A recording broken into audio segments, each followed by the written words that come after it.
एक ऐसे गुरु जिन्होंने भगवान राम को शिक्षा दी, एक ऐसे ऋषि जिनके आश्रम में राजा भी ज्ञान लेने आते थे, और एक ऐसे सप्तऋषि जिन्हें ब्रह्मज्ञानी और राजगुरु दोनों कहा जाता है। आज जानेंगे महर्षि वशिष्ठ की कथा।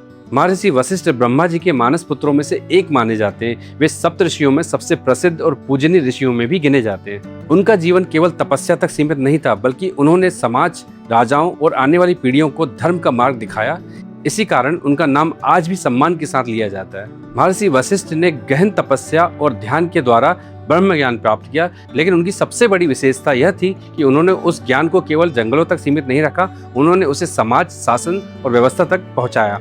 उनका मानना था कि सच्चा ज्ञान वही है जो व्यक्ति, परिवार, समाज और राष्ट्र का कल्याण में काम आए। उनकी शिक्षाओं में आध्यात्मिकता, व्यवहारिक जीवन का अद्भुत संतुलन दिखाई देता है। महर्षि वशिष्ठ सूर्यवंश के राजगुरु थे।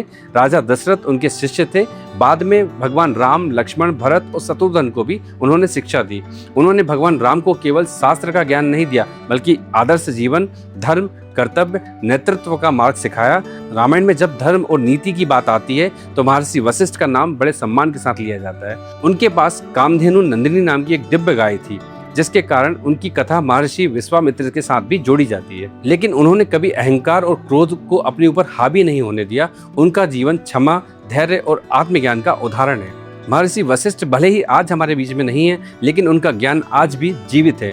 जब कोई गुरु अपने शिष्य को सही दिशा देता है, जब कोई नेता सत्ता में धर्म और कर्तव्य को महत्व देता है, जब कोई व्यक्ति कठिन परिस्थितियों में धैर्य नहीं खोता, तब महर्षि वशिष्ठ की शिक्षा जीवंत हो जाती है।